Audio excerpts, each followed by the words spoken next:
እግዚኦ መራ ዮርዳኖስ አብዝሃ እግዚኦ መራ ዮርዳኖስ አብዝሃ ወበየ ዮሐንስ ወበየ ፍጹመ ተፈስሐ ወበየ ዮሐንስ ወበየ ፍጹመ ተፈስሐ። ውድ አድማጮቻችን ተመልካቾቻችን በያላችሁበት እንደምን አላችሁ እያልን ይህ ድምፀ ተዋህዶ መንፈሳዊ ሚዲያ ነው። አድማጮቻችን በድጋሚ ለ2018 ዓ.ም በዓለ ጥምቀትና በዓለ ከተራን አስመልክቶ ውድ እንግዶቻችንን ይዤላችሁ ቀርቤያለሁ። እንግዶቻችንን አስተዋውቃችኋለሁ። የመጀመሪያው እንግዳችን ሊቀ አእላፍ መምህር ይትባረክ ካሳው በደቡብ ወሎ ደብረ ገነት ቅድስት ማርያም የኤፍራታ የአቋቋም ጉባኤ ቤት መምህር ናቸው። በቅድስት ሥላሴ ዩኒቨርሲቲ የሥነ መለኮት አንደኛ ዓመት ደቀ መዝሙር ናቸው። ሁለተኛው መምህራችን መጋቢ ሃይማኖት መምህር ሶሎሞን ሃኒባል በቅድስት ሥላሴ ዩኒቨርሲቲ የማስተርስ ምሩቅና አንደኛ ዓመት የማስተርስ ቴዎሎጂ ፊሎሶፊ ተማሪ፣ በአድማስ ዩኒቨርሲቲ በዩኒቨርሳል ሜዲካል ኮሌጅ የሥነ ልቦና የሥነ ፈጠራ ወይም የአካቶ የዓለም አቀፍ ግንኙነት መምህርና የሥነ ልቦና አማካሪ ናቸው። ሶስተኛው መምህራችን መምህር ኢንጂነር አብይ በቀለ የቅድስት ሥላሴ ዩኒቨርሲቲ የሥነ መለኮት ምሩቅና የመጽሐፍት ሐዲሳትና ፍትሐ ነገሥት መምህር፣ በቅድስት ሥላሴ ዩኒቨርሲቲ የፊሎሶፊ የማስተርስ አንደኛ ዓመት ደቀ መዝሙር ናቸው። ሌላው እንግዳችን እጅግ የምንወዳቸውና የምናከብራቸው ዘማሪ ጎሳዬ ገላና ናቸው የዛሬ እንግዶቻችን። አብራችሁን እንድትቆዩ ውድ ተመልካቾቻችን በያላችሁበት አሁንም ግብዣችን ነው። በመጀመሪያ ለጉባኤያችን መጀመሪያ ወይም በዓሉን በተመለከተ በዓለ ከተራና በዓለ ጥምቀትን በተመለከተ ዝማሬ የሚያቀርቡልን ወንድማችን ዘማሪ ጎሳዬ ገላና የመጀመሪያውን መክፈቻ መዝሙር ያቀርቡልናል። ተከታተሉ።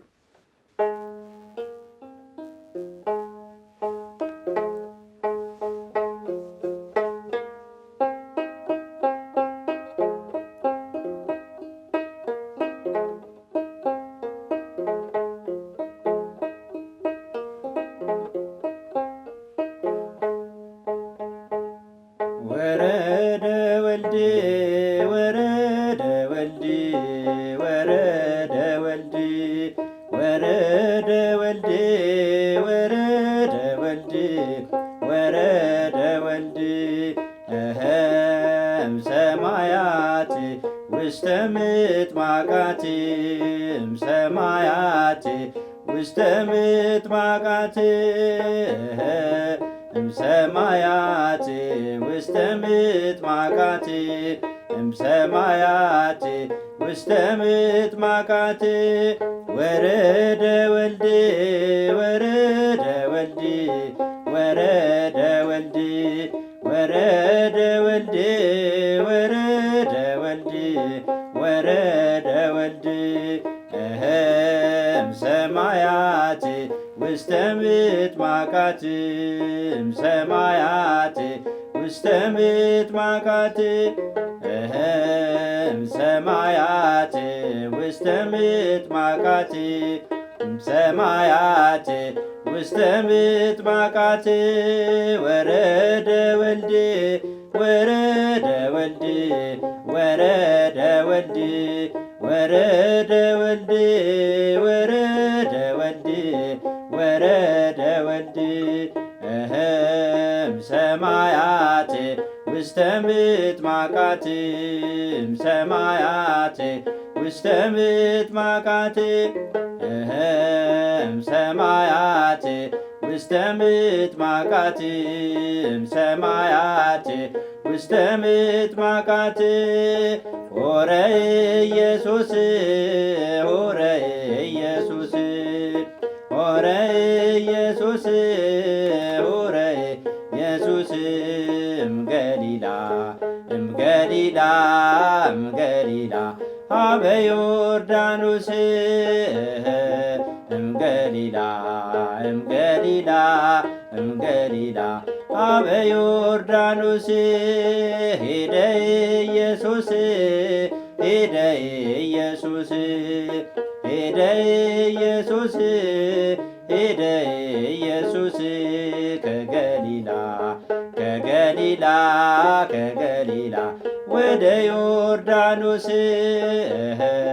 ከገሊላ ከገሊላ ከገሊላ ወደ ዮርዳኖስ ሆረ ኢየሱስ ሆረ ኢየሱስ ሆረ ኢየሱስ ሆረ ኢየሱስ እምገሊላ እምገሊላ እምገሊላ አበ ዮርዳኖስ እምገሊላ እምገሊላ እምገሊላ አበ ዮርዳኖስ። ዘማሪ ጎሳዬ ገላና እዚህ ስቱዲያችን ድምፀ ተዋሕዶ መንፈሳዊ ሚዲያ ድረስ መጥተው በእውነት ይህንን የ2018 ዓ.ም የበዓለ ከተራንና በዓለ ጥምቀትን አስመልክተው ላቀረቡልን ዝማሬ ምስጋናችን እናቀርባለን። ከዚህ በመቀጠል ወደ ቀጥታ ጥያቄያችን ነው የምንሄደው። የመጀመሪያው ጥያቄያችን የምንጠይቃቸው መምህር አብይ ኢንጂነር ናቸው። ኢንጂነር፣ የዚህ የጥምቀት በዓልን አመጣጥ ታሪካዊ ዳህራ ከምን እንደሆነ በመጀመሪያ ይህንን ለተመልካቾቻችን ሊገልጹልን። መልካም። የጥምቀት ታሪካዊ ዳራው ስናመጣው ከዚች ከአዲስ ኪዳን ወጣ ብለን ወደ ብሉይ መግባት ያስፈልጋል። ይሄ ብሉይን ስንመለከት ጥምቀት በሚለው ስር የአይሁድ ጥምቀት ነበረ። ጌታችን ኢየሱስ ክርስቶስ ሳይጠመቅ በፊት በዘመኑ የአይሁድ ጥምቀት፣ የፈሪሳውያን ጥምቀት እያለ የሚሄድ ጥምቀት ነበረ ከዚያችን የሚመጣው እና ስለ ጥምቀት ምንድን ነው ማለት መጀመሪያ ምን ማለት ነው ወይም ደግሞ ታሪክ ውስጥ ደግሞ እንዴት ነው ብለን ስናነሳ መጀመሪያ ትንቢትና ምሳሌ ያለው ነው። ጥምቀት ትንቢት ምሳሌ አለው። ምክንያቱም ትንቢትነቱ ምንድን ነው ብለን ስናነሳ ከእስራኤል ጋር ይገናኛል። ምክንያቱም ሕዝበ እግዚአብሔር ስለሆኑ አምልኮተ እግዚአብሔር ያላቸው ሕግ ያላቸው ስለሆኑ በሕጋቸው ሲጓዙ ጥምቀትን በዚያን ወቅት ላይ የነበረበት ታሪካዊ ዳራ እንመለከታለን። ሁለተኛ ደረጃ ላይ ደግሞ በዚች ላይ እስራኤላውያን አንዱ ስንመለከተው ከኤርትራ እንደተሻገሩ ዮርዳኖስን እንደተሻገሩ ለጥምቀት አንድ የመረጃ ምንጭ ሆኖ ይመጣልናል። ይህኛውን ግን ከማየታችን በፊት መጀመሪያ ወዴት ነው መሄድ ያለብን? ከተራን ማየት ነው ያለብን። ከከተራው ጋር ስንመጣ ነው ታሪካዊ ዳራው የሚመጣልን። ምክንያቱም ከተራ ስንመለከተው ከተራ ማለት ከተራ ከሚለው የግስግስ ሲወጣ ሲሆን መሰብሰብ፣ መዝጋት፣ ከዛ ደግሞ ማጀብ የሚሉ ቃላቶችን አለው። ከተራ ማለት ማጀብ ማለት በኦሪቱ ስንመለከት ኢያሱን ጽላተ ሙሴን ይዞ ጽላቱን ይዞ በሚሄድበት ጊዜ ህዝቡን አጅበውት ሆይ እያሉ ሄዱ ነበረ። ከዛ ደግሞ አሁንም ደግሞ እነ ሙሴን ስናይ በተለያዩ ነገር ያጅቡት ነበር። ወደዚህ ስናመጣ ከተራ ማለት ምን ማለት ነው የሚለው ነገር ከሆነ ከተራ የሚለውን ለዚች አሁን ለከተራ ስንሰጠው ታቦቱ ህጉን በሊቃነ ጳጳሳት፣ በጳጳሳት፣ በኤጲስቆጶሳት፣ በሊቃውንትና በካህናት እንዲሁም ደግሞ በመዘመራን፣ በህፃናት፣ በእናቶች፣ በአባቶች ተከቦ ታጅቦ መውረዱን የሚያመለክት ቃል ነው። ሁለተኛ ከተራ ማለት ደግሞ መገደም ማለት ነው። መገደም ማለት ነው። መገደም ማለት አንድን ነገር ፈሳሽ የሆነ ነገር ወይም ደግሞ የሚጓዝን ነገር ከሚሄድበት ከእንቅስቃሴው ከሚጓዝበትን ነገር ማቆም ማገት ማለት ነው። ይህ ከተራትን ማቆም ማለት ነው። ውሃውን ማቆም ማለት ነው። እንዲህ ሰሙን ስንመለከተው ውሃውን ማቆም ማለት ነው። ለምን? ለጥምቀት እንዲሆነን ወንዝ ላይ ሄደን በምንጠመቅበት ጊዜ ውሃውን እንዳይሄድ አስቀድሞ ያችን ውሃ እንዳይሄድ ይከተራል ወይም ደግሞ ምን ይገደባል። ያንን የሚያመለክት ነው። ፍጻሜ ወርቁ ግን ስናየው ምንድነው የሚመጣው? ከተራ ብሎ መገደብ ማለት የኃጢአትን መገደብ ነው። ከጥምቀት በኋላ በአዳምና በልጅ ልጆቹ የሚተላለፍ የነበረው ወይፌኑ አሐደ ሰይጣን መልአክ ይላል ቅዱስ ሳዊሮስ ዘእስሙናይ። ይህኛውም የምናገኘው በዕብራውያን ሐዋርያው ቅዱስ ጳውሎስ በዕብራውያን መልእክቱ ላይ ምዕራፍ 2 ላይ የምናገኘው ኃይለ ቃል ነው። ምክንያቱም ሕፃናት በሚወለዱበት ጊዜ ሰይጣን ለእያንዳንዱ ሕፃን አንዳንድ ሰይጣን ይልክ ነበር ከነሱ እንዲቆራኛቸው፣ ከዚህ እሱን ባሪያ እንዲያደርጋቸው። ከዚችን መገደም ማለት ነው። ያ የሚልከው የነበረው በጥምቀት ተወግዷል ማለት ነው። በዚህ ላይ አሁን ምን ይላል ይሄኛው ሊቅ ወበጥምቀተ ክርስትና ይከውን ሰብአ ገአዝም ይላል። ሰው በጥምቀት ክርስትና ምን ይሆናል ማለት ነፃ ይወጣል ይላል። ስለዚህ ይህ መከተር ማለት ደግሞ የኃጢአት ምንጩ መተላለፊያ የነበረውን መገደም ማለቅ መዝጋት ማለት ነው። ሶስተኛ ደረጃ ሆነን ደግሞ ከተራ ብለን ስናመጣ ወይም ደግሞ ሚስጢሩን ስናመጣ እኛ ከተለያዩ ኃጢአትና ፍላጎቶችን መከተል ወይም ደግሞ መገደብ እንዳለብን የሚያስተላልፍን ከዚህ ነው። እና ይሄኛው ነው ስናመጣ አሁን ታሪኩ ላይ ስንመለስ ምንድን ነው የሚለው ታሪክ አመጣጡ ስናመጣ ልክ ጥምቀትን የብሉይ ኪዳን የአዲስ ኪዳንን ስናመጣ የተጀመረው የተለያዩ መዛግብቶች በሁለት አይነት አቅጣጫዎች ያስቀምጣሉ። አንደኛው የቤተ ክርስቲያን ጤፉት የሚባለው መጽሐፍ፣ ሁለተኛ ደግሞ የቤተ ክርስቲያናችን ትልቁ አባት የነበሩት ብፁዕ አቡነ ጎርጎርዮስ የቤተ ክርስቲያን ታሪክ በሚለው መጽሐፋቸው ላይ ወደ ኢትዮጵያ የመጣበትን ጊዜ በሁለት አይነት መንገድ የሚያስቀምጣሉ። የመጀመሪያው በከሳቴ ብርሃን ተጀምሯል ይላሉ። ሁለተኛው ደረጃ ደግሞ በመጽሐፈ ጤፉት ላይ ደግሞ ስንመለከተው ደግሞ ምን ይላል? በአብርሃና በአብጽሐ ወቅት በነበሩበት ጊዜ ምን ማለት ነው? ጥምቀት ተጀምሯል። ከዛን ጊዜ ጀምሮ የጥምቀትን ስርዓት በኢትዮጵያ እየተከናወነ እስከ 12ኛው ሴንቸሪ መጥቷል። እስከ 12ኛ ሴንቸሪ ደግሞ ከ12ኛው ምዕተ ዓመት ከደረሰ በኋላ መልኩን ለቋል። ከዚህ በፊት የነበረው እነኚህ የሚያከብሩት ልክ በጥር 11 ቀን ጠዋት ታቦታቱን ወደየ ወንዝ ሄዱና በዓሉን አክብረው ሰውን ጥምቀትን አጥምቀው ይመለሱ ነበረ። ከሱ በኋላ ወደ አጼ ዘርዓ ያዕቆብ ስንመጣ ሁሉም ሰው በጥር 11 ሄዶ እዛው ቦታ ላይ ከትሮ ወይም ደግሞ አድሮ እንዲከበር ነው ያደረገው። አጼ ዘርዓ ያዕቆብ የተማሩ ስለሆነ አጼ ናኦድም የተማሩ ስለሆኑ ሚስጥርን ይዘው ነው። ምክንያቱም ጌታችን ኢየሱስ ክርስቶስ ከዚያች ከገሊላ ወደ ዮርዳኖስ ሄዶ ህዝቡን እስከሚጠመቁ ድረስ ጠብቆ እንደተጠመቀ እኛም ደግሞ እዛው አድረን ጌታም ኢየሱስ ከገሊላ ሄዶ ዮርዳኖስ ላይ አድሯል። ጠዋት ሄዶ ጠዋት አልተጠመቀም፣ አድሯል። የዛች ምሳሌ እንዲሆን ሁለተኛ ደረጃ ላይ ደግሞ አሁንን ደግሞ እዛ ቦታ ላይ ደግሞ እነ እስራኤላውያን ከዚህ ከግብጽ ባርነት ከወጡ በኋላ ኢያሱን ይዘው ታቦቱን ይዘው ምን አድርገዋል ማለት ነው? እዛ ቦታ ላይ ድንኳናቸውን ዘርግተው አሁን እዚች አካባቢ ነው እንጂ ሌላ ቦታ ወደ ገጠሪቷ ኢትዮጵያ ስንሄድ ድንኳን ተተክሎ በውሃው ስር ነው የሚኖረው። እነሱም እስራኤላውያን ድንኳናቸውን ከትረው በውሃው ስር ጽላተ ሙሴን ይዘው በዚያቸው ላይ ያከብሩ ነበር። ያንን ከተራ ነው አሁን ደግሞ መልኩን ቀይሮ ሁሉንም እንዲያከብሩ የተደረገው ማለት ነው። መልካም ኢንጂነር መምህራችን እንግዲህ እንዳሉት ያው ወደ ሁለተኛው ጥያቄን ጭምር አብረው አካተቱ እንጂ ልመለስበት ነበር። ከተራ ምን ማለት ነው? የከተራ በዓል ለምን ይከበራል የሚለውን ጥያቄ አብረን ተያይዤ ልቀጥልሎት ነበር። ግን እርሶ በዚህ አያይዘው ስለ ከተራና ስለ በዓለ ጥምቀት ታሪካዊ ዳህሩን በተመለከተ በእውነት እንግዲህ ገልጸውልናል።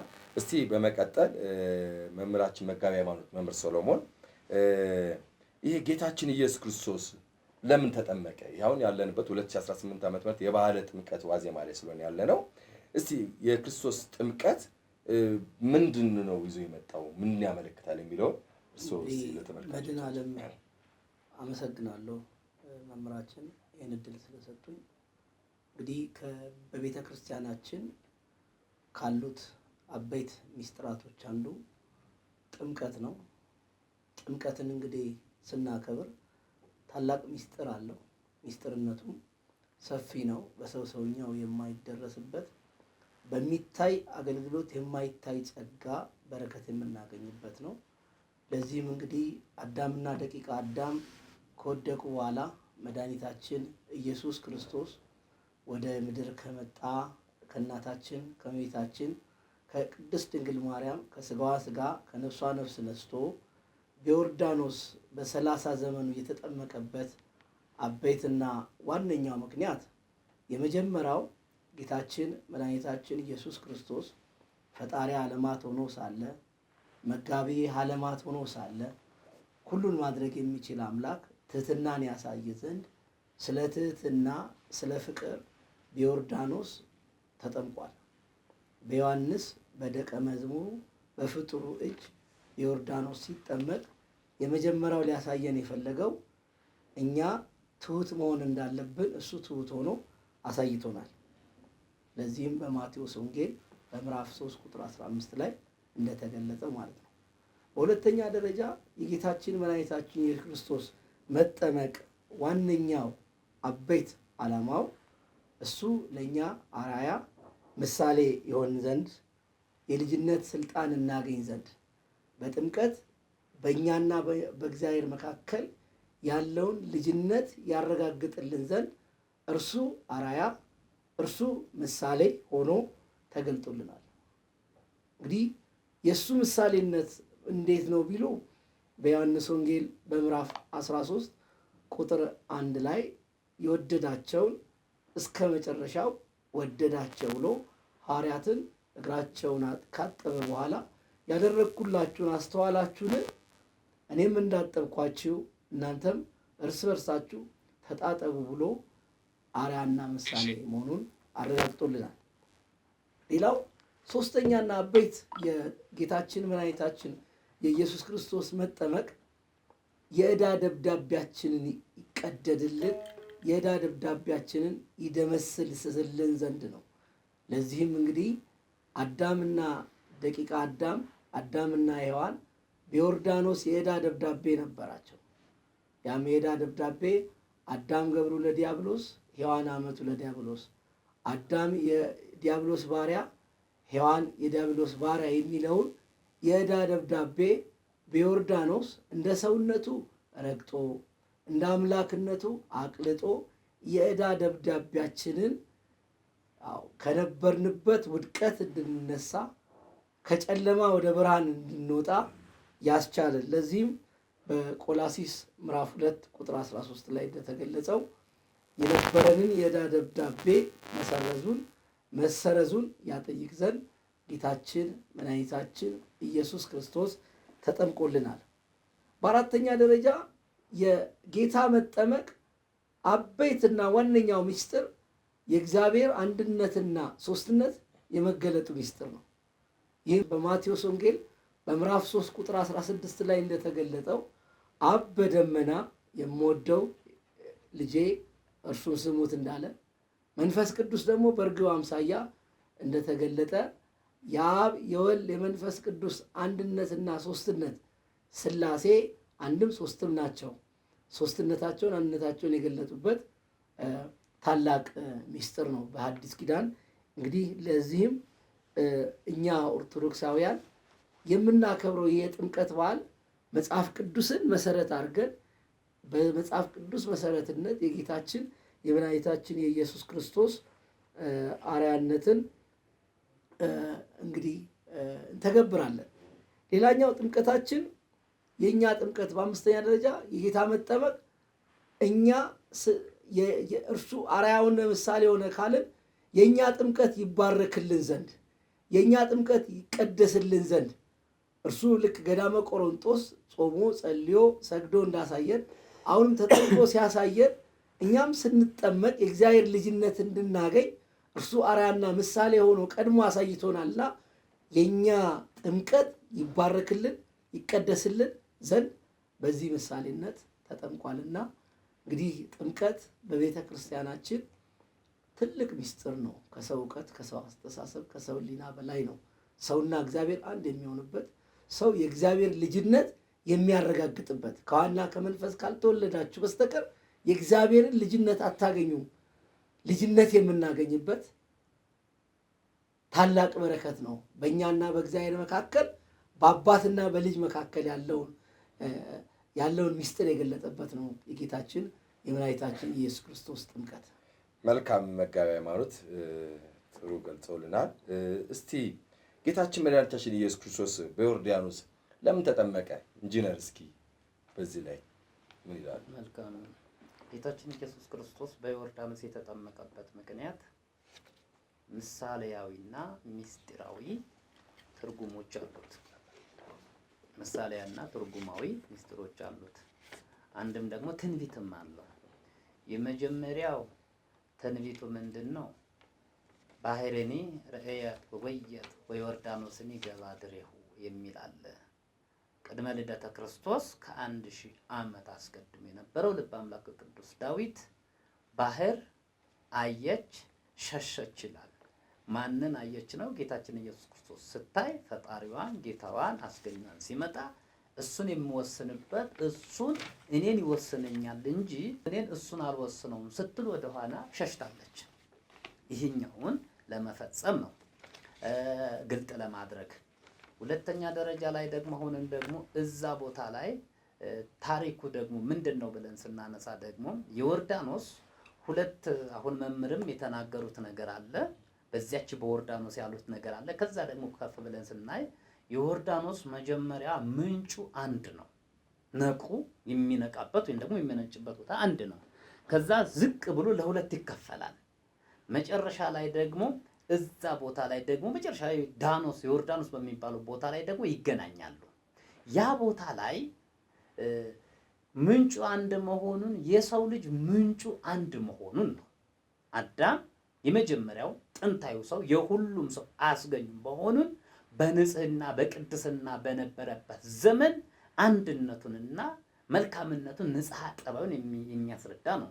ከዛ ደግሞ ዝቅ ሲል ደግሞ አዳም ከበደለ በኋላ ከወደቀ በኋላ መውደቅ መበደል በኃጢአት ውስጥ መኖር መከፈል ያመጣልና እስራኤል በግዝረት አሕዛብ በቁልፈት የሚለውን ተከፍሎ ነበረባቸው። የእግዚአብሔር ልጆች የሆኑትን ይገዘራሉ ከአብርሃም ጀምሮ፣ የእግዚአብሔር ልጆች ያሉን ቃል ኪዳን የሌላቸው አንድም ደግሞ ሕግ የሌላቸውም ደግሞ አይገዘሩም፣ በአምልኮ ጣዖት ይኖራሉ። ለሁለት ተከፍለው ነበር። ስለዚህ ጌታችን ኢየሱስ ክርስቶስ አሁን ዘመነ ልደትም እንደመሆኑ መጠን የተለያዩትን አካላትን አንድ እንዳደረገ ሁሉ አሁንም ደግሞ የተለየውን አሕዛብና ሕዝብን አንድ ያደረገበት ነው። ስለዚህ ሐዋርያው ቅዱስ ጳውሎስ ምን ብሎታል? የአይሁዳዊ ብልጫው ምንድን ነው ብሎ አስቀምጦታል። ይህ ማለት ከጥምቀት በኋላ ነው። ከጥምቀት በፊት የአይሁዳዊ ብልጫ አለው፣ ከአሕዛብ ይበልጣል፣ በእደ እግዚአብሔር ይጠበቃል፣ ሕግ ይሰጠዋል፣ ሱባኤ ተቆጥሮለታል፣ ትንቢት ተነግሮለታል። ይሄ ከነኑ ይበልጣል። ከጥምቀት በኋላ ግን ጌታችን ኢየሱስ ክርስቶስ ከተጠመቀ በኋላ የመጣው ለሁሉም ስለሆነ ወአፍቅሩ እግዚአብሔር ለዓለም ወመጣው ወልደ የሚለውን እግዚአብሔር ዓለሙን ወደደው ማለት ወአፍቅሩ እግዚአብሔር ለዓለም ማለት ዓለም የተባለው የሰው ልጅ ነው። የሰው ልጅ ሁሉም ከወደደው በኋላ ልዩነትን የለም። ስለዚህ አንድ ለማድረግ ነው። እሱ ከተጠመቀ በኋላ አንድነቱን ምን ሆኗል? አንድነቱን ለዚች ምሳሌ የሚያመጣልን አባቶቻችን ካህናት ልክ በጥምቀት ዕለት ኩበት ነገር አለች። ከዛ ደግሞ እዛ ላይ ጧፍ ይደረጋል፣ እዛ ላይ ደግሞ ማብራት ይደረጋል። ያቺን ማብራት እዛ ወንዙ ላይ ትሄዳለች። እዛ ወንዙ ላይ ያላችን ዝም ብላ መሄዷን ወንዙን አንድ ቦታ እንዲቀመጥ አሰጠው። ኩበቱን እንዲህ ስናየው የቦታ ያለ መመቻቸት ነው የሚለው። ሚስጢሩ ግን ስናየው ነድ ለማየባይር ከበቦ ማየባይር ዘይሐውር ጸበቡ የሚላል። ነድ የሆነው መለኮት ያቺን ምኑን ከበው ማለት ነው? ማዩን ከበው፣ ውሃውን ከበበው። ውሃውን ደግሞ የሚሄድበት ነው ያጣው። የሚሄድበት መጣያችን ኩበት ወዲና ወዲያ ትሄዳለች። ያ እሳቱን ወልደ እግዚአብሔር ኢየሱስ ክርስቶስ ነው የሚያመለክተው። ጧፉን ደግሞ ተስፈይተ ነው የሚያመለክተው። የቆመበትን ኩበቱ ደግሞ አዳም ግብሩ ለዲያብሎስ ሔዋን አመቷ ለዲያብሎስ የሚለውን እንደ አምላክነቱ በዚያች ዮርዳኖስ ወንዝ ሄዶ እንደ አምላክነቱ አቅልጦ በእግሩ ላይ ቆሞ ያችን የዕዳ ደብዳቤ የመደምሰሱን አምሳያ ሁሉንም ታሪካዊ ሜታፎሪካል የምንለው እሱን የፈጸመበት ነው ያ የዮርዳኖስን። ሁለተኛ ደረጃ የዮርዳኖስ አሁንም ስንመጣ እነ ነህማን ሄደው የተጠመቁበት ነው። ታሪኩን ስንመጣው ወይም ደግሞ ምሳሌውን ስንመጣው እነ ነህማን እነ አብርሃም የምናነሳበት ነው። አብርሃም ነገሥተ ኮሎዶ ጎሞርን ካሸነፈ በኋላ ኦሪት ዘፍጥረት ላይ እንደተቀመጠው ነገሥተ ኮሎዶ ጎሞርን ካሸነፈ በኋላ በመዋዕሌኑ ትሄኑ ቃለከ ወሚመ ኪያ ዕለት የሚል ደስ ሲለው ይላል ሊቃውንቱም። ደስ ያለውን ያነጋገር ያልተዘንትን ያለ ነው ይላል አይደል? እንደዛ ይላሉ። እና ስለዚህ ሲጨንቀው ደስ ሲለው በመዋዕሌኑ ትሄኑ ቃለከ ቃል የተባለ ወልደ እግዚአብሔር ነው። በመጀመሪያ ቃል ነበር የሚለው እሱን መች ነው ልጅህን ወደ እኔ የምትልከው? እኔስ ማየው መች ነው? በእኔ ዘመን ነው ወይስ በሚቀጥለው ዘመን ነው? ደስ የደስታ ቃል ተናግሮት ነበር። ሁር እዶ ዮርዳኖስ ነው። ሂድ ዮርዳኖስን ተሻገር ሂድ አምሳያውን ታያለ ብሎታል። ሲሄድ ትክክለኛ ሊቀ ካህናት መልከ ጼዴቅ ነው ያገኘው። አንተ ካህኑ ለዓለም በከመ ሲመቱ ለመልከ ጼዴቅ የተባለ አንተ የዘላለም ካህን ነው የተባለው የመልከ ጼዴቅ ክህነትን ያነሳውን እስከ ጌታችን ኢየሱስ ክርስቶስ እስከሚመጣ ድረስ የነበረውን ክህነት እስከ አዲስ ኪዳን የነበረው የመልከ ጼዴቅ ዘላለማዊ ክህነትን የሚያመለክተውን እዛ ቦታ ላይ ሄዶ አግኝቶታል። መልከ ጼዴቅም ሲገናኘው ጽዋ በረከት ኅብስተ አኮቴት ይዞት ነው የተቀበለው። ያ ጽዋ በረከት ኅብስተ አኮቴት የሥጋውና የደሙ ምሳሌ፣ ከዛ ደግሞ የዮርዳኖስ የማን ምሳሌ ነው ማለት ነው? የጥምቀት ምሳሌ መሻገሩ። አብርሃም የማን ምሳሌ ነው? የምእመናን አብርሃም የምእመናን ምሳሌ፣ መልከ ጼዴቅ ደግሞ የማን ምሳሌ? የካህናት ምሳሌ። ያኛው ምሳሌ ለመፈጸም ነው። ሌላው ደግሞ አሁን ደግሞ ንዕማንን እናነሳለን። ንዕማን ታሟል። ታሞ ሄዶ የተፈወሰው የዮርዳኖስ ባህር ነው። እዛ ገብቶ ታጥቦ ነው። ንዕማን እስከነ ልጆቹ የአዳም ምሳሌ፣ እመሙ የመርገመ ሥጋ የመርገመ ነፍስ ምሳሌ። ያ ተሻግሮ ንዕማን የዮርዳኖስን ሄዶ ታጥቦ መፈወሱን ወይም እዛ ሄዶ ተጠምቆ መፈወሱን ምን ማለት ነው? እኛ በጌታችን በኢየሱስ ክርስቶስ ጥምቀት መዳናችንን ክብር ማግኘታችን የመጀመሪያው ተጠምቆ ጤናውን አይደል ያገኘው ንዕማን። ልክ እኛም ደግሞ የመጀመሪያው ከጥምቀት በኋላ አዲስ ሰው ነው የምንሆነው። አዲስ ሰው ማለት ሰውነታችን ይቀየራል አይደል?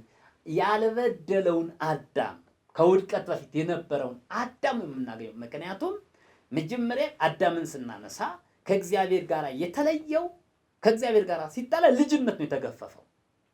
ልጅነት ነው። መልኩ አልተቀየረበት፣ ነፍሱ አልተወሰደበት፣ መውጣት መግባቱን አልተወሰደበት። ቦታው ተወስዶበታል፣ ገነትን ተወስዶበታል። ከዛ ደግሞ ልጅነቱን ተወስዶበታል፣ ተነስቶበታል።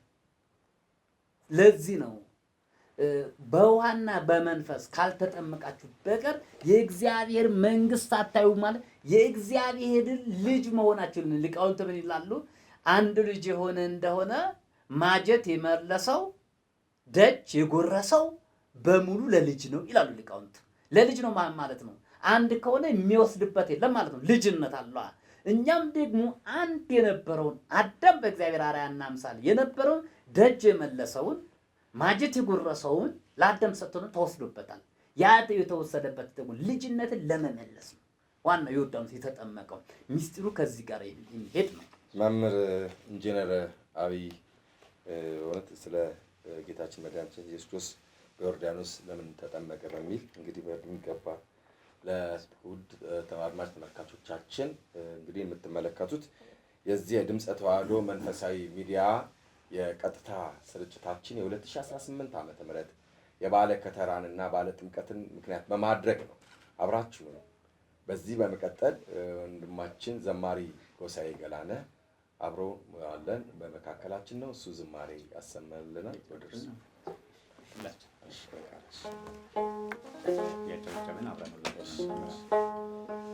በእደ ዮሐንስ ተጠምቀ ኢየሱስ ናዝራዊ በእደ ዮሐንስ ተጠምቀ ኢየሱስ ናዝራዊ ሰማያዊ ሰማያዊ ሰማያዊ ሰማያዊ ሰማያዊ ኢየሱስ ናዝራዊ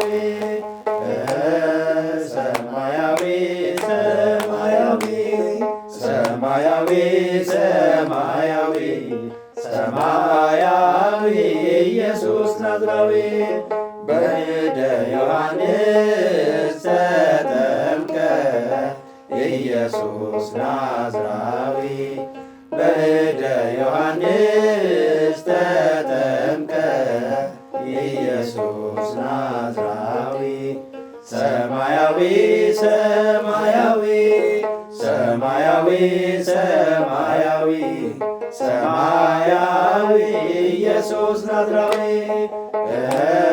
ሰማያዊ ሰማያዊ ሰማያዊ ሰማያዊ ሰማያዊ ኢየሱስ ናዝራዊ በእደ ዮሐንስ ተጠምቀ ኢየሱስ ናዝራዊ በእደ ዮሐንስ ኢየሱስ ናዝራዊ ሰማያዊ ሰማያዊ ሰማያዊ ሰማያዊ ሰማያዊ ኢየሱስ ናዝራዊ ሰማያዊ ሰማያዊ ሰማያዊ ሰማያዊ ሰማያዊ ኢየሱስ ናዝራዊ። እግዚአብሔር አምላክ በእድሜ በጤና ይጠብቅልን፣ ዝማሬ መላእክትን ያሰማልን። ለወንድማችን ዘማሪ ጎሳዬ ገላና ከልብ እናመሰግናለን። እሺ ክቡር መምህራችን መጋቤ ሃይማኖት መምህር ሰሎሞን በውሃ ጌታችን ኢየሱስ ክርስቶስ ለምን ተጠመቀ? በውሃ ለምን ተጠመቀ? እንግዲህ ውሃ ካሉት ስነ ፍጥረታቶች መድኃኔዓለም ኢየሱስ ክርስቶስ በዋነኛነት የመረጠው እንደምናውቀው በብሉይ ኪዳን በውሃ ዘመን ውሃ የጥፋት ምልክት የመዓት ምልክት ተደርጎ ይቆጠር ነበር። በኖህ ዘመን የነበሩ ሰዎች የጠፉት በውሃ ነበር።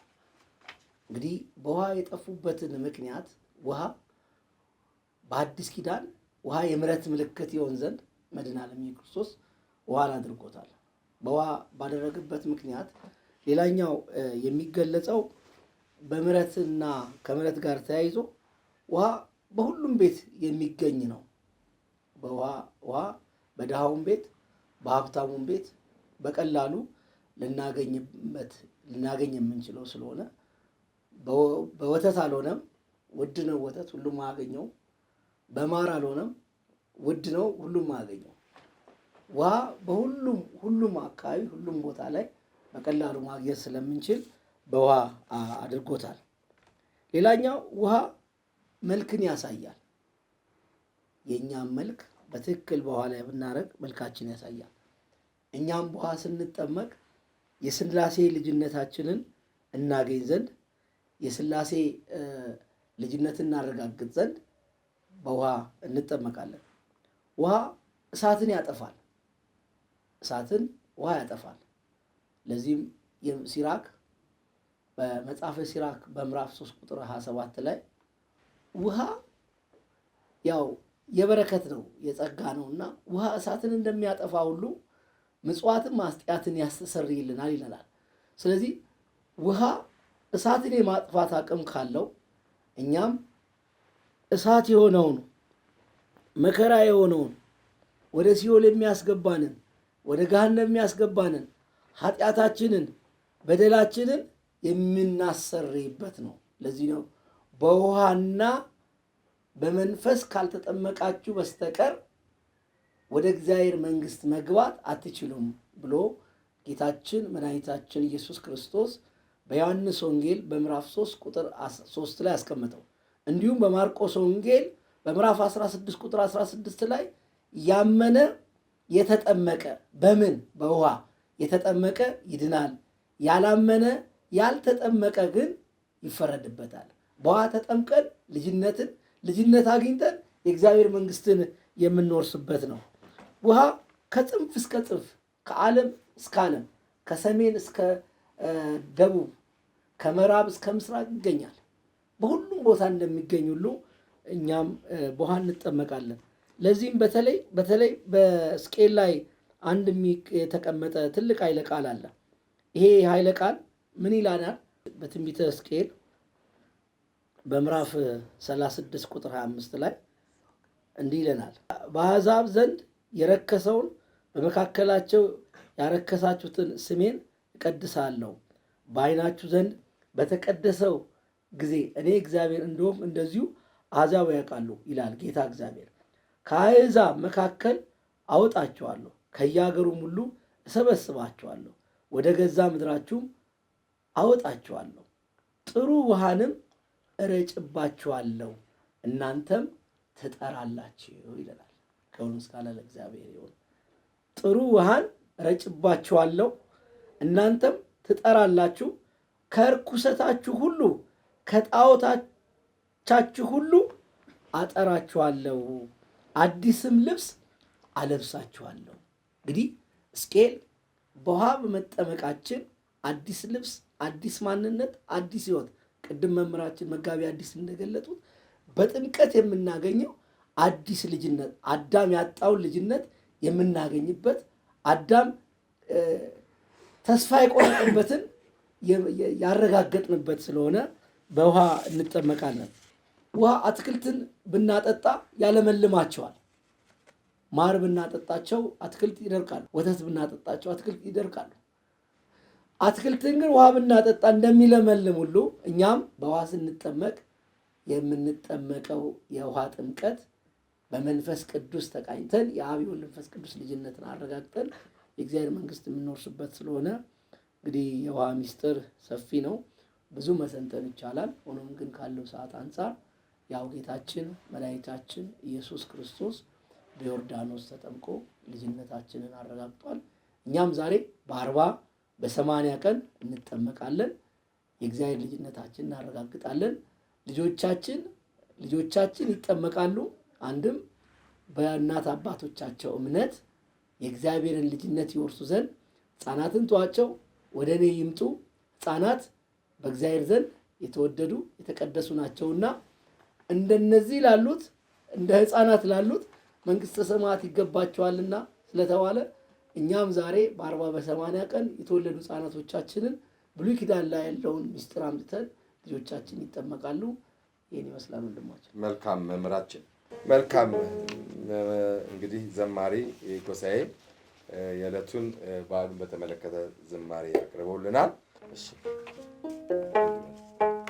እግዚኦ መራ ዮርዳኖስ አብዝሃ እግዚኦ መራ ዮርዳኖስ አብዝሃ ወበየ ዮሐንስ ወበየ ፍጹመ ተፈስሐ ወበየ ዮሐንስ ወበየ ፍጹመ ተፈስሐ ጌታውን መራና ዮርዳኖስ አደረሰው ጌታውን መራና ዮርዳኖስ አደረሰው በዚያች ዮሐንስ በዚያች ፍጹም ደስ አለው በዚያች ዮሐንስ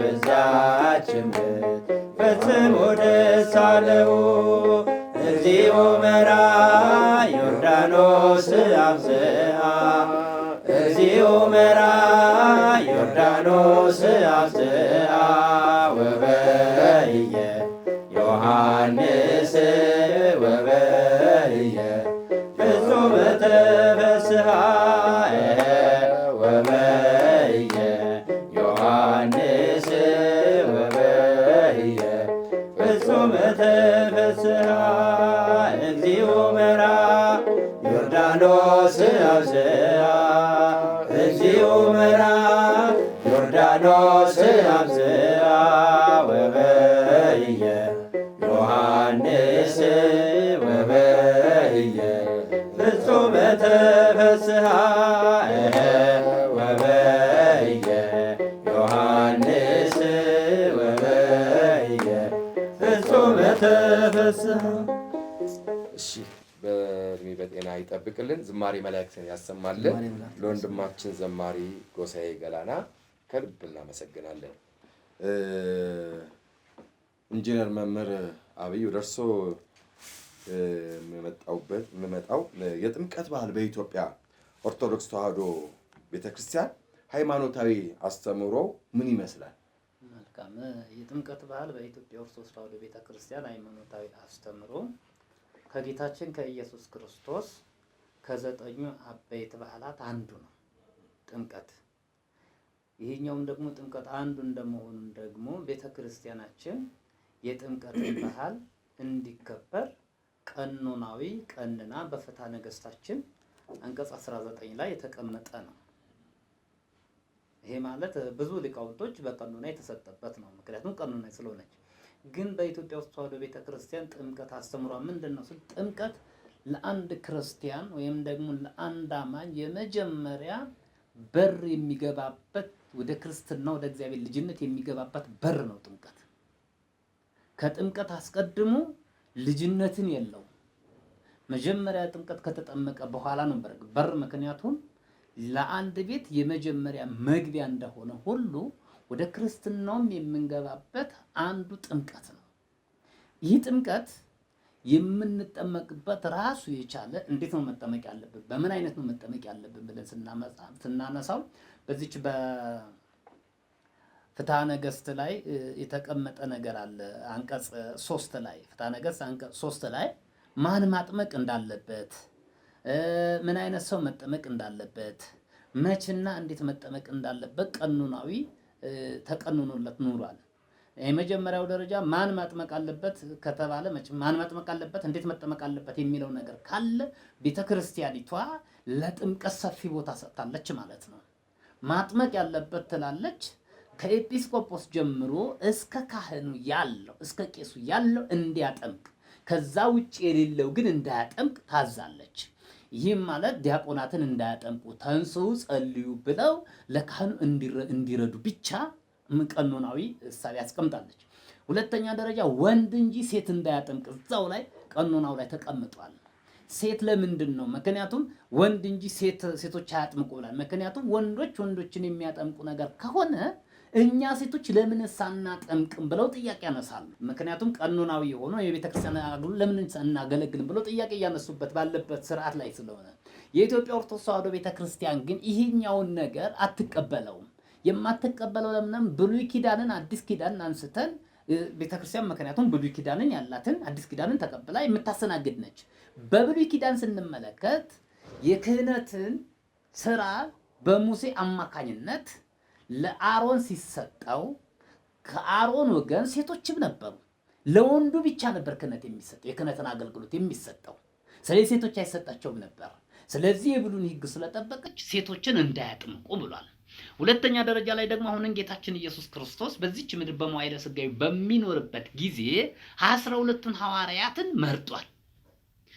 36ቱ ቅዱሳን አንስትም ነበሩ። የክህነትን ግን አገልግሎት የሰጣቸው ከሌሎቹ ለይቶ ለ12ቱ ብቻ ነው። እነኚህ 12ቱ ብቻ ነው። ሁሩ ወመሃሩ ውስተ ኩሉ አጽናፈ ዓለም ወአጥምቅዎ በሉ በስመ አብ ወወልድ ወመንፈስ ቅዱስ፣ ወደ ዓለም ዳርቻ ሁሉ ሂዱ አስተምሩ፣ ያዘዝኳችሁን የነገርኳችሁን ሕጉን ቀኖናውን ከመጽሐፎች ሕጉን ቀኖናውን ካስተማራችሁ በኋላ በስመ አብ ወወልድ ወመንፈስ ቅዱስ ብላችሁ አጥምቁ ብሎ የተሰጣችሁ የማጥመቅን ስልጣን ለማን ብቻ ነው ማለት ነው? ለሐዋርያት ብቻ ነው። ሐዋርያት ደግሞ ስንመለከታቸው ከድቁና እስከ ፓትርያርክነት የነበረውን ስልጣን ተሰጥቷቸዋል። ስለዚህ በዛን ሰዓት ሴቶችም ነበሩ። በአሮንም ወቅት ሴቶች ነበሩ። በጌታችን ወቅት ሴቶች ነበሩ። ለሴቶች አንዳቸውም ስልጣን አልተሰጣቸውም። በውስጥ እንዲያስተነትኑ በውስጥ እንዲራዱ ተሰጥቷቸዋል። ስለዚህ እነሱን አያጥምቁ አለ። ካህናትን ምን ይወላይ አያጥምቁ አለ። ካጠመቁ በኋላስ እንዴት ነው የሚያጠምቁት? ነው የሚያጠምቁበት መንገድ አላቸው። ንዑሰ ክርስቲያን የሚያጠምቁበት መንገድ አለ። ንዑሰ ክርስቲያን ማለት ገና ያላመነ በማመን ሂደት ላይ ያለ፣ ከዛ ደግሞ ክርስቲያን የሆኑ የሚያጠምቁበት ሂደት አለ። መጽሐፉ እዚህ ፍትሐ ነገሥት ላይ ምን ይላል? በ40 ዓመትም በ80 ዓመትም ቢጠመቁ ጥምቀት ያው አንዲት ነች ይላል። በ40 በ80 ማለት የሚያምኑትን ልጆች ያመኑትን ልጆች በ40 እና በ80 ቀናቸው መጠመቅ እንዳለ ነው። ብዙ ሰዎች እዚህ ላይ ጥያቄ ያነሳሉ። ያመነ የተጠመቀ ይድናል፣ ያላመነ ያልጠመቀ። ስለዚህ እናንተ ኦርቶዶክሳውያን የምታጠምቁት ሕፃናት ምንም ሳያውቁ ነው የሚለው ጥያቄ ያነሳሉ። አንድ ጥያቄ መጠየቅ ፈልጋለሁ እኔ። ጥያቄው ምንድነው? እኛ እስራኤላዊ ነን። እስራኤላውያን ደግሞ የተሰጣቸው የእግዚአብሔር ልጆች እንዲባሉ በእግዚአብሔር እቅፍ ውስጥ በአብርሃም ሃይማኖት ለመኖር ግዝረት ነበራቸው። ያችን ግዝረት በስንት ዓመታቸው ነበር? የግዝረት ጥቅም ተምረው ነበር የሚገዘሩት? አልነበረም። ሕግ እንደተቀመጠ በ8ኛው ቀን ህዝቡን ሁሉ ወዴት ነበር? ወደ ግዝረት ነው የሚወስድ። ለምን? የአብርሃምን ስርዓት የሚፈጽም አብርሃም ከተቀበለ በኋላ ልጆቹንም በሙሉ በ8 ቀን እንዲገዝ ትእዛዝ ነው።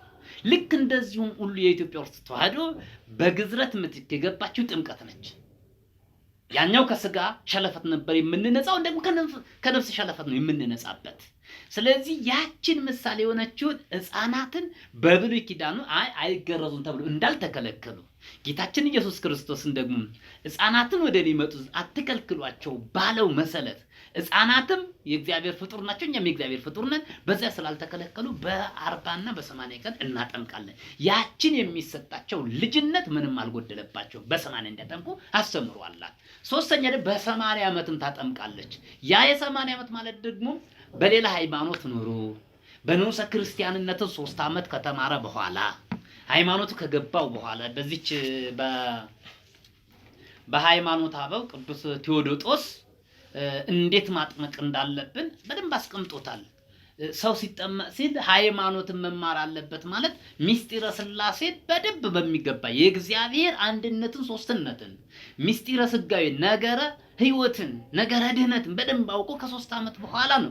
ለማን ነው የተቀመጠው? ለንዑሰ ክርስቲያን። የማርቆስ ወንጌል ምዕራፍ 16 ላይ የሚተረጎመው በሃይማኖት ውስጥ ኖረው አባትና እናቶች በሃይማኖት ውስጥ ኖረው ያሉ ሳይሆን ከሃይማኖት ውጭ ላሉት ነው። ከሃይማኖት ውጭ ላሉት ነው። ስለዚህ ይሄኛው አስተምሯችን ምንድነው ማለት ነው? ከሃይማኖት ውጭ ያለው እንደመጣ በ80 የሚምጣ በ40 የሚምጣ በ20 የሚምጣ 3 ዓመት አስተምረን እናጠምቃለን። ይሄ አስተምሯ ነው። ሁለተኛ ደረጃ ላይ ደግሞ ሕፃናትን ደግሞ በእናጠምቃለን ማለት ነው። ከሕፃንነታቸው ወንድ በ40 ቀኑ እናጠምቃለን። ለምን? የ40 ቀን ልጅነት እግዚአብሔር አዳምን ከፈጠረው በኋላ ከ40 ቀን በኋላ ገነትን ርስት ስለሰጠው በ40 ቀን ያገኘናትን 7 ዓመት ከ2 ወር ከ17 ቀን ኑረን የወጣንባትን ገነት ተመልሰን የገባነው በጥምቀት ነው። በጥምቀት ነው። ዋና ጥምቀት ነው የምናገኘው። ከጥምቀት በኋላ ነው ሁሉም ሌሎቹ ስርዓተ ቤተክርስቲያን የሚከተሉት። ከጥምቀት በኋላ ቁርባኑ አለ። ከጥምቀት በኋላ ተክሊሉ አለ። ከጥምቀት በኋላ ሁሉንም እነኚህ ሚስጥራት 7ቱ ሚስጥራት ቤተክርስቲያን የምንጀምረው ከጥምቀት በኋላ ነው። ጥምቀት ስለዚህ የኢትዮጵያ ኦርቶዶክስ ተዋሕዶ ቤተክርስቲያን ዋና መግቢያ በሯ ነው። አስተምሯም ለዛ ነው። ሁለተኛ ደረጃ ደግሞ የኢትዮጵያ ኦርቶዶክስ ተዋሕዶ ቤተክርስቲያን የምትቀበለው የምታምነው እውነት ከጌታችን ከኢየሱስ ክርስቶስ የተቀበለችው ነው፣ ከሌላ አይደለም። ጥምቀት የመሰረተው ጌታችን ኢየሱስ ክርስቶስ ነው። ጾሞ ጾሙ፣ ጸልዮ ጸልዩ፣ ሰግዶ ስገዱ፣ ተጠምቆ ተጠመቁ ነው። እርሱ የተጠመቀው ጸጋ ሊያገኝበት አይደለም፣ ክብር ሊያገኝበት አይደለም። ክብር የሚሰጥ ነው፣ ጸጋ የሚያድል ነው።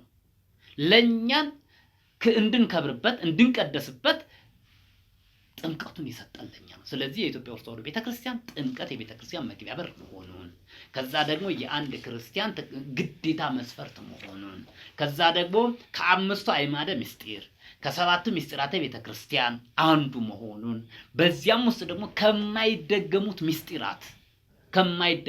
ምስጢራት አንዱ መሆኑን። ምክንያቱም ሰው ከእናትና ከአባቱ የሚወለደው አንድ ጊዜ ነው።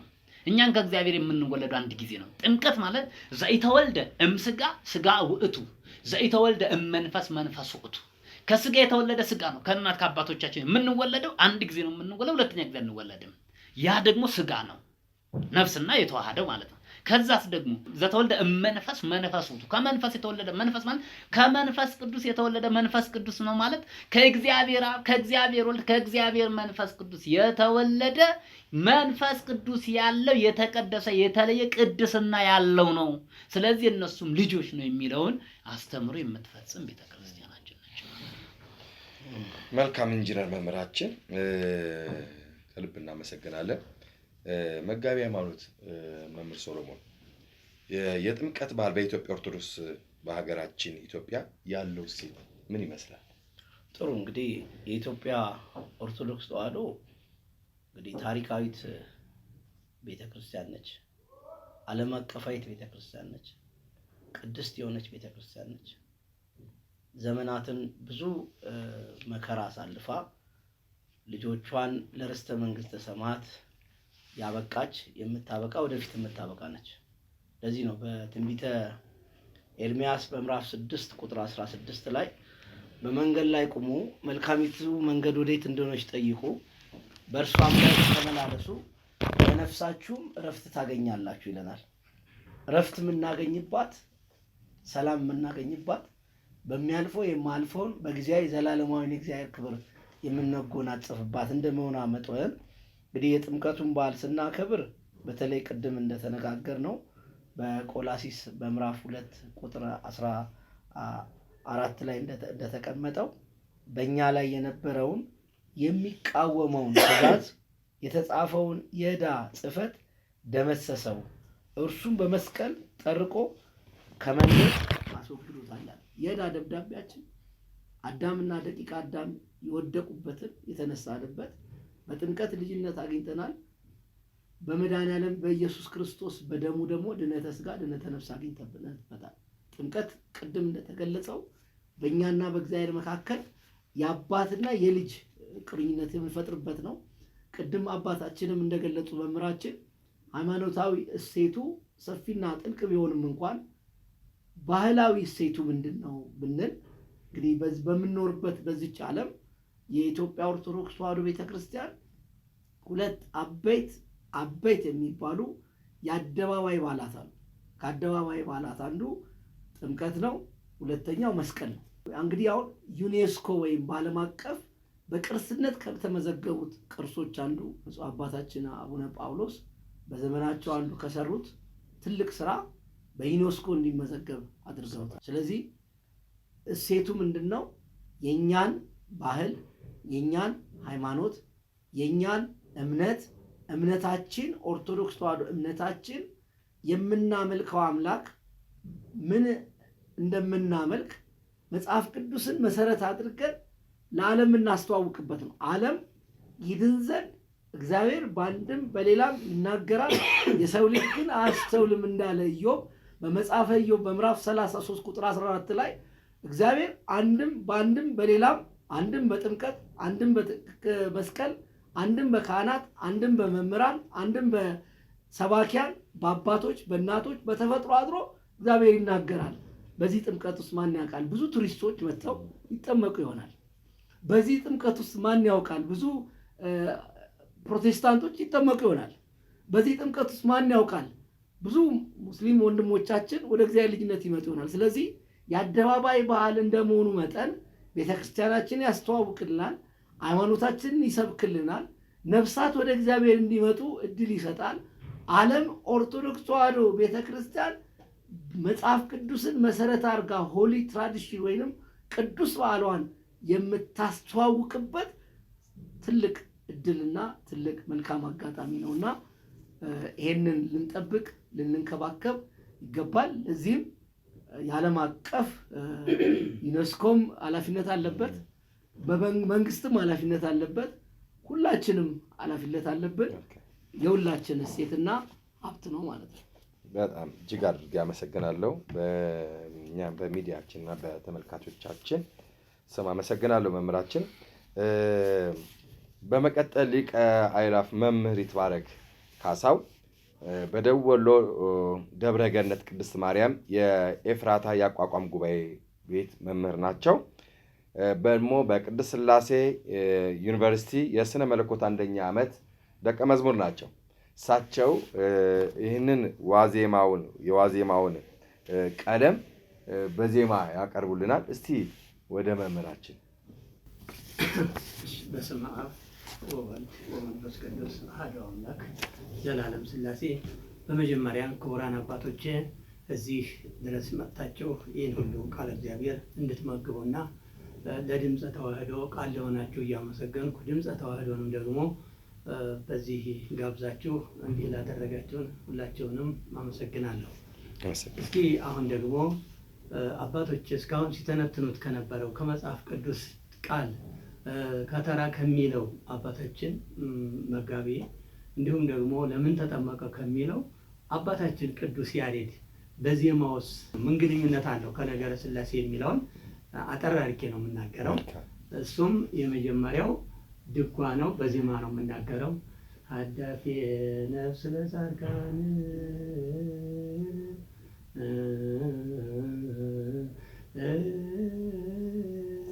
ወተስፋክር ውሳን ክርስቶስ አስተርአየ ውስተ ዓለም እምድንግል ተወልደ ክሱተ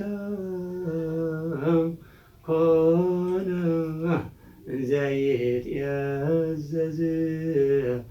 ለአዝማዲሁ ኮይኑ ሰብአ በዮርዳኖስ ተጠምቃ። ይህን ይመስላል ድጓው። እስኪ እናብራራው። ሁለት ይዘቶች አሉት ወይም ሶስት ይዘቶች አሉት። የመጀመሪያው ይዘት ሀዳፊ የነፍስ ለጻድቃን ወተስፋ ቀቡፃ፣ ይህን የሚያወራ ተስፋ የቆረጡ ሰዎች እንደነበሩ። በዚህ ውስጥ እነማን ናቸው ተስፋ የቆረጡ? ለምን ተስፋ የቆረጡ ብለን ስናናገር በአባቶቻችን በሊቃውንት አንደበት ስለተገለጸ እሱን አሁን እኔ አላነሳውም።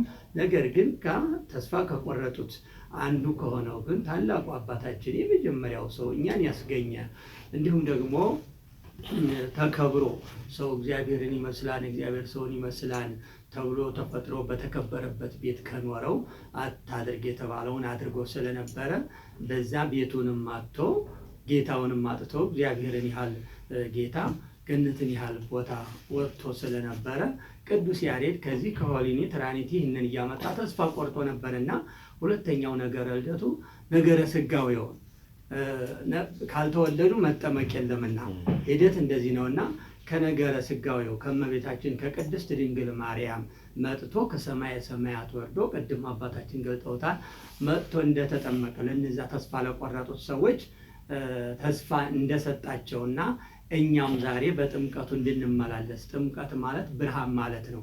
5500 ዘመን ጨለማ ኑሮብን የሰው ልጅ ጽድቅ ቢሰራ ሁሉም ወደ አንድ ቦታ ይጋዝ ስለነበረ ስለዚህ ነፃነት ጥምቀት ማለት ብርሃን ነፃ መውጣት ማለት ነውና ታዲያ ቤተክርስቲያናችን ታላቁ ወደር የሌለሽ ታላቁ ቅዱስ ያሬድ የዘመረው ከተራ ከተባለው አባታችን መጋቢ እንዲሁም ደግሞ እነ መጋቢ ሰሎሞን ካብራሩቱ ከተራ ከተባለው ሀዳፊ የነፍስ ለጻድቃን ወተስፋ ቀቡፃ ብሎ ይሄን ዋዜማ አድርሷል ማለት ነው። መጀመሪያው ይሄ ነው። ሲቀጥል ደግሞ ርዩ ከማያት ወፈሩ እንገጹ ቃላያተ ማያት ወደምፀ ማያት ይሆሙ ርዩ ከማያት እግዚኦ ርዩ ከማያት ወፈሩ ድንገጹ ቃላያተ ማያት ወደ ማያት ይሆሙ እያለ አባታችን ይህንን ያዜማል። ይሄ ደግሞ አባታችን ቅድም እንዳሉት ውሃም ወደኋላ ሸሸች ባህርም ሸሸች ብለው ነግረውናል። ይህን ማብራራት አያስፈልግም። ለምንድን ነው?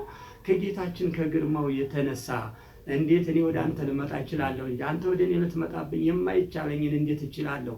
ድንግልስ በድንግልና ብትወስንህ አንተ እንድትወስንህ አድርገሃል መርጠሃታልና፣ እኔ ግን ያልተመረጥኩ በውስጤ ሁሉ ብዙ ኃጢአት የሚመጣብኝ ቆሻሻውም ድፉም ንጹሕም የሚመጣብኝ ነኝና እንግዲህ በወንዝ ላይ ስናይ ብዙ ነገር ወደ ወንዝ ነው የሚጣለውና ከዚያ የማይገባኝ ያልጠራሁ ቦታ ላይ ስትል ወንዙ እንኳ ታከብራለች ማለት ነው። እንግዲህ አንዳንድ ጊዜ ወንዝ ጌታችንን ሲያከብር ወንዝ ደግሞ እመቤታችንን ተናግራለች። አሁን እመቤታችንን ያከበረችበት አንዳንድ ጊዜ እኔ ይገርመኛል። እመቤታችን ግዛን የማትሰማ ወንዝ አመስግናታለች። ለምንድን ነው? ከእሷ የተገኘውን የለም ወደ እኔ ልትመጣ አይቻለኝም፣ እሷን አክብረሃት መርጠሃት ንጹሕ ሆና ተቀድሳ እምከርሰማ ጠብቀሃት ነውና እኔ ግን ያልተጠበቅኩ ነኝ ብላ ውሃይቱ ሸሸች። አንዳንድ ደካማ ሰዎች ታዲያ ብዙ ሲናገሩ እናያለን። ታዲያ ይሄ ከተራ በዓል ምንን ያስገነዝብልናል? እንደዚህ ያለውን ነገረ መለኮት አለው። እንደዚህ ያለውን መጽሐፍ ቅዱስ ምስጢረ ሥላሴ በሰፊው አንደበተ ርቱዕ የቤተ ክርስቲያን አባቶቻችን ልጆቻችን ሲነገር ቅድም እንደተናገሩት መምህር ሰሎሞን ይመጣሉ፣ ከኃጢአታቸው ይመጣሉ። ዮሐንስም ሲያጠምቅ ብዙዎች ይመጡ ነበር ወደ ዮሐንስ ማለት እናንተ አባታችን አብርሃም አለ አንድ አይምሰላችሁ፣ እኔ የሚያድናችሁ ጽድቅ እንጂ በመናገር አይደለምና ኑ ተጠመቁ መኑ አመረክሙ ማን ነገራችሁ እንድትድኑ ብሎ ያለው ነው ያሬድ የዘመረው ማለት ነው። ሌላውና ወደ መጨረሻው ሰላም ወደሚለው ስንሄድ ልጃችን ጎሳዬ ዘምሮታልና ወረደ ወልድ ሰማያት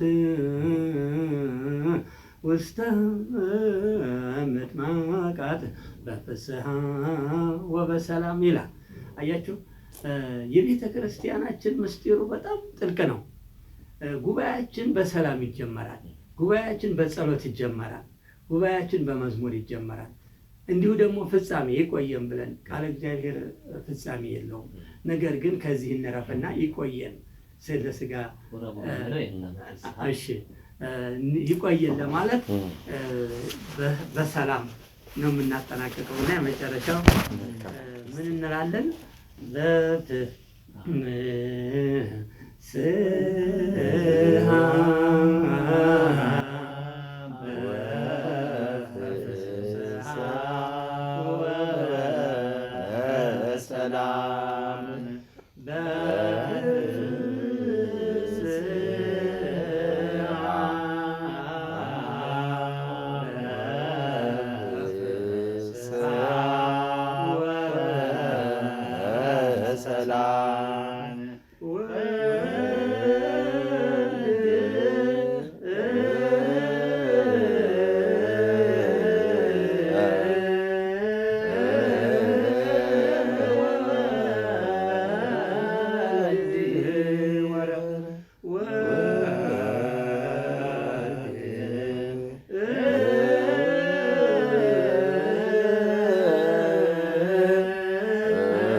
እምሰማያት ውስተ ምጥማቃት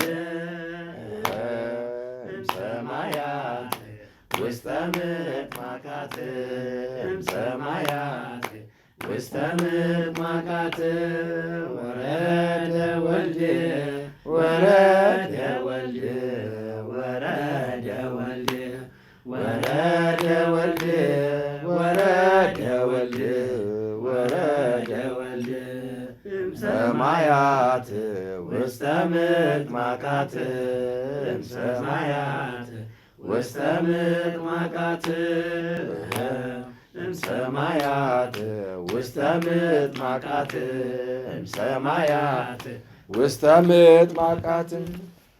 በእውነት ሊቀ አእላፍ መምህር ይትባረክ ካሳው በደቡብ ወሎ ደብረ ገነት ቅድስት ማርያም የኤፍራታ የአቋቋም ጉባኤ ቤት መምህር፣ በቅድስት ሥላሴ ዩኒቨርሲቲ የስነ መለኮት አንደኛ ዓመት ደቀ መዝሙር፣ መጋቢ ሃይማኖት መምህር ሶሎሞን ሀሊባል በቅድስት ሥላሴ ዩኒቨርሲቲ የማስተርስ ምሩቅና አንደኛ ዓመት የማስተርስ ቴዎሎጂ ፊሎሶፊ ተማሪ፣ በአድማስ ዩኒቨርሲቲ በዩኒቨርሳል ሜዲካል ኮሌጅ የስነ ልቦና የስነ ፈጠራ ወይም የአካቶ የዓለም አቀፍ ግንኙነት መምህርና የስነ ልቦና አማካሪ መምህራችን መምህር ኢንጂነር አብይ በቀለ የቅድስት ሥላሴ ዩኒቨርሲቲ የስነ መለኮት ምሩቅና የመጽሐፍት ሐዲሳትና ፍትሐ ነገሥት መምህር፣ በቅድስት ሥላሴ ዩኒቨርሲቲ የፊሎሶፊ ማስተርስ አንደኛ ዓመት ደቀ መዝሙር፣ እዚሁ ስቱዲዮአችን ድምፀ ተዋሕዶ መንፈሳዊ ሚዲያ የ2018 ዓ.ም የባለ ከተራንና ባለ ጥምቀትን ምክንያት በማድረግ ለሰጣችሁን ቃለ እግዚአብሔር ለተመልካቾቻችንና ለአድማጮቻችን በእውነት በሰፊው ለመገባችሁን ሁሉ እግዚአብሔር አምላክ ዕድሜ በጤና ይስጥልን። በሚዲያ እና በራሴ ስም አመሰግናለሁ። እግዚአብሔር ይስጥልን።